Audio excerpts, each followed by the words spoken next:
কেকার স্বাদ কাহনে সকলকে স্বাগতম। আশা করি তোমরা সবাই খুব ভালো আছো, আমরাও ভালো আছি।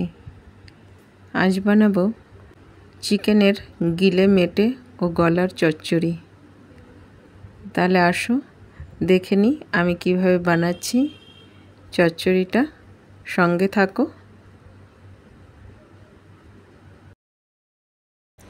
চিকেনের গিলে মেটে ও গলার চচ্চড়ি করার জন্য এখানে আমি আলু সুন্দর করে ডুমডুম করে কেটে নিয়েছি।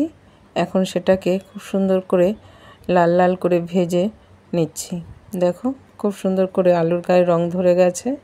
আলু আমার ভাজা হয়ে গেছে। এখন আলুটাকে আমি নামিয়ে নিচ্ছি। এখন ফোড়নে দিয়ে দেব দারচিনি, লবঙ্গ, এলাচ, তেজপাতা, জিরে ও শুকনো লঙ্কা।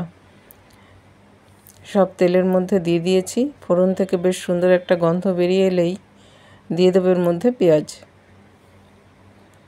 পেঁয়াজটাকে এখন খুব সুন্দর করে ভেজে নিতে হবে।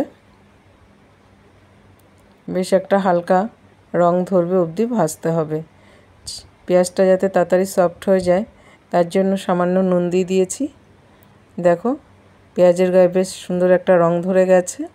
এখন এর মধ্যে দিয়ে দেব আদা রসুনের পেস্ট। আদা রসুনের পেস্টটা দিয়েও খুব ভালো করে কষিয়ে নিতে হবে, যাতে আদা রসুনের কাঁচা গন্ধটা একদম চলে যায়। দেখো একদম কালারটা চেঞ্জ হয়ে গেছে, আদা রসুনের কাঁচা গন্ধও বেরিয়ে গেছে।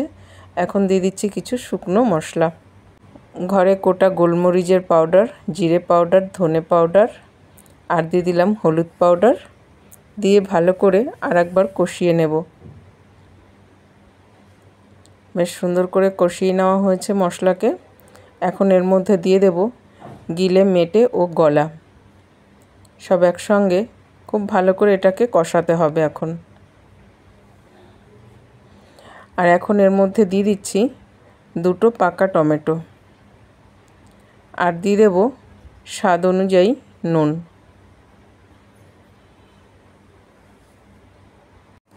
এখন সমস্ত মশলার সঙ্গে খুব ভালো করে এটাকে কষিয়ে নিতে হবে। এটা খুব সুন্দর করে কষিয়ে নেব।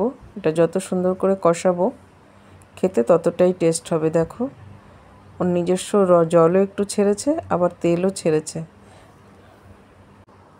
দেখো গিলে মেটে আর গলাটাকে খুব সুন্দর করে কষানো হয়ে গেছে, তেলও ছেড়ে দিয়েছে আর টমেটোটাও পুরো ম্যাশ হয়ে গেছে। খুব সুন্দরভাবে কষানো হয়ে গেছে।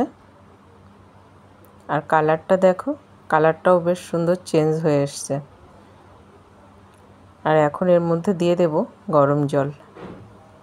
কষানো শেষের পরে দিয়ে দিয়েছি গরম জল। এখন খুব সুন্দর করে গ্রেভিতে একটু জাল তুলে নিতে হবে। দেখো খুব সুন্দর করে জাল উঠে গেছে। তারপরে দিয়ে দিয়েছি এর মধ্যে আলু। আলু না আমাদের ঘরের সবার ভীষণ প্রিয়।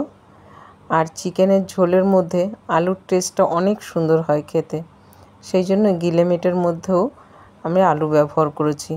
তোমরা যারা পছন্দ করো তারা অবশ্যই ব্যবহার করো, খেতে কিন্তু দারুণ লাগে।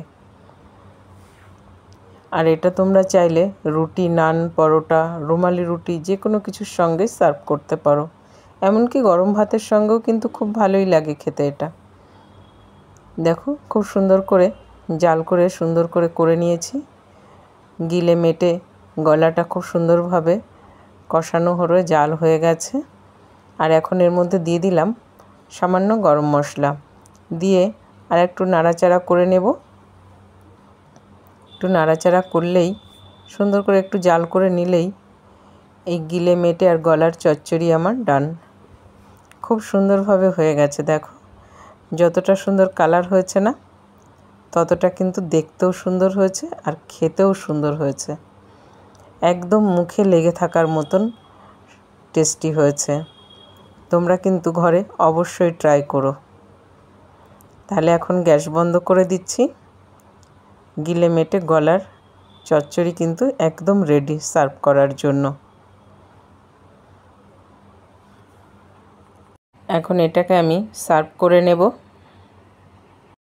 গেলে মেটে ও গলার চচ্চড়ি আজকে আমি সার্ভ করছি রুমালি রুটির সঙ্গে।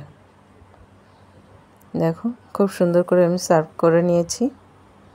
নিয়ে নিয়েছি দুটো রুমালি রুটি আর মেটের চচ্চড়ি, গেলে মিটের, আর দুটো পেঁয়াজ আর লেবু।